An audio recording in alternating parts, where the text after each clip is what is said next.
Good evening karandom, ang lulutuin ngayon natin is sweet and sour. So ang ingredients is ito. Carrots, luya, siling pula yung manghang, labuyo, bawang, sibuyas. And yung isda. Ang isda natin is kanuping. Sagad, kukunin ko lang.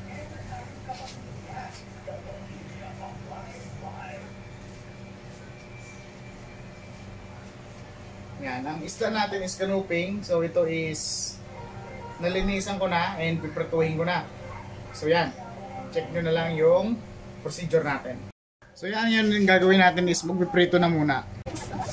So yan, meron tayong prinitong manok at sayang ng mantika, kaya reuse natin.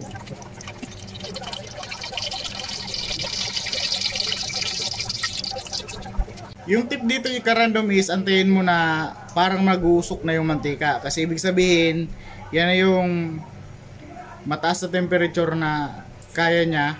And makakasiguro ka na hindi didikit yung isda dun sa kawali. So yan, turo yan ni Mother. Yan, shoutout sa iyo may nangnang. So ganoon ang turo niya sa pagprito. Para hindi didikit, may iwasan mo yung pagdikit ng balat ng isda sa kawali. So yan, prito na tayo.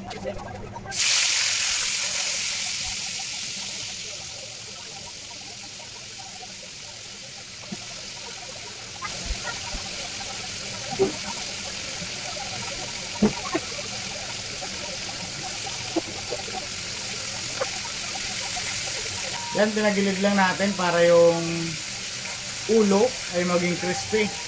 Ay, masarap yan. Yung ginawa ko pala is bukod sa asin, naglagay din ako ng magic sarap para mas maging malasa. Ayan. Extra tip yun para mas maging malasa ang luto natin. Ayan, dahil sa tansya ko ay okay na to, mag-atip na tayo na balik na rin yung isda. Ito na yung ito na yung exciting part.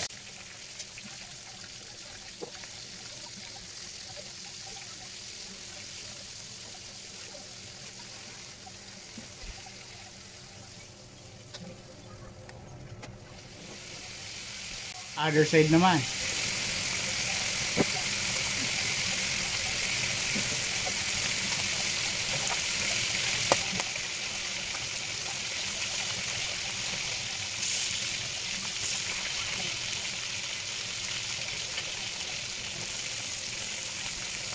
Yan, dahil luto na yung pares na side is tatanggalin muna natin yung isda.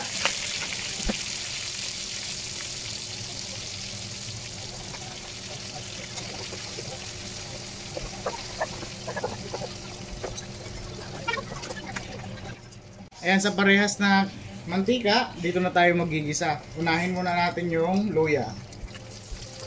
Kasi sayang malasa na ang mantika na yan, kaya dyan na tayo magigisa. Para may kaunting laban, maglalagay tayo ng sili. Yung sili kapag naluto na yan, hindi yan ganun kaanghang. May lang yan, konting sipa lang. Pampagana. Tapos, bawang sibuyas.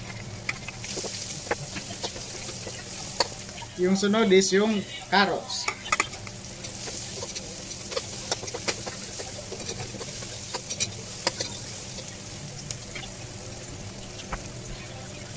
Sa part na to, ang niluluto na lang natin ay yung carrots. Mas maganda kung maluluto mo yung carrots kasi medyo manamis-namis siya kapag lutong-luto. Maglalagay na ako ng kaunting tubig. So kalahating baso lang muna. Tanggalin natin yung mga nakadikit. Tapos sunod itong Filipino style tomato sauce. Itong gamit ko is 200 grams. So iubos na natin yan para masarap, para malasa. So yan, sa consistency naman ng sauce, gusto ko yung malapot, no? Ayaw ko nung malabnaw. Pero nasa sa inyo kung ano yung preference mo sa sarsa. Next is paminta. Pwede din kayo maglagay ng bell pepper. magdadagdag ako ng kaunting tubig. Meron pa dong gamit na magic sarap, lagay na natin yan. Yan, konti kasi sayang din. Baka manigas lang yan. Ngayon magdadagdag ako kasi mamaya mas maglalapot pa yan. And palabnawin muna natin konti. Para eksakto din na mahabol na maluto yung carrots. Sunod is suka. So kayo na magtansya. Kung gusto nyo mas maasim, kayo na bahala. Sunod sa suka ay asukal. Siyempre yung tamis, depende pa rin sa timpla nyo. Tikman na natin. Dagdagan pa natin ng kaunting suka at asukal.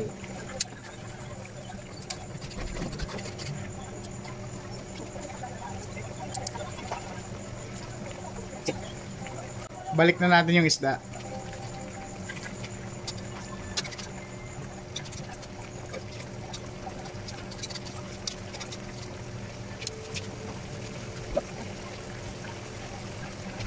Off na natin and luto na ang ating sweet and sour.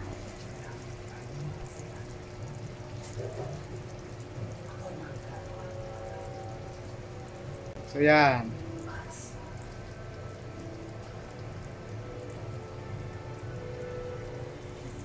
Kain na na.